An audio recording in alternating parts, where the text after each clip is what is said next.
अस्सलाम वालेकुम, मेरा नाम है ज़ुर बख्श। आप देख रहे हो हमारे यूट्यूब चैनल शेर चल रहा। आज की वीडियो है सॉफ्ट टॉयज़ की।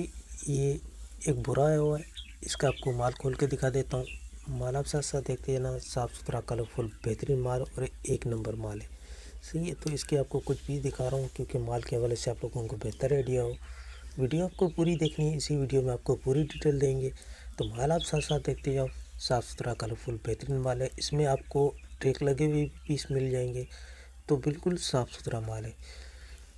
बोरियों का वज़न मुख्तलिफ है, किसी का 18 किलो, किसी का 15 किलो, किसी का 12 किलो। कम से कम आपको 50 केजी लेना पड़ेगा। 600 रुपये आपको पर केजी पड़ेगा। पेमेंट हमारी एडवांस है, जिसके ईज़ी पैसा अमेज़न बैंक के थ्रू डिलीवरी चार्जेस आपके होते हैं, चाहे यहाँ से माड़ीपुरा अड्डे के हों, चाहे माड़ीपुरा अड्डे से आपके अपने शहर के हों, दोनों आपको पे करने होते हैं। पूरे पाकिस्तान में माल हमारा ट्रक अड्डे के थ्रू जाता है। अगर हमारी वीडियो अच्छी लगे तो हमारे वीडियो को लाइक शेयर फॉलो लाजमी करें, क्योंकि हमारे हर आने वाली वीडियो आपको बआसानी मिलती रहे। ये पूरा बोरा खोल के आपको दिखा रहा हूँ क्योंकि माल के हवाले से आप लोगों को बेहतर आइडिया हो। तो जिन भाइयों को भी ऑर्डर करना है, 50 केजी का ऑर्डर करना है, पड़ेगा आपको 600 रुपये पर केजी आपको पड़ेगा। तो माल के हवाले से भी आप लोगों को आइडिया हो गया होगा। तो फटाफट ऑर्डर करें। ऑर्डर करने के लिए आपको व्हाट्सएप पर रब्ता करना। व्हाट्सएप नंबर स्क्रीन भी शो हो रहा है। तो माल के हवाले से आपको आइडिया हो गया होगा। अस्सलाम वालेकुम।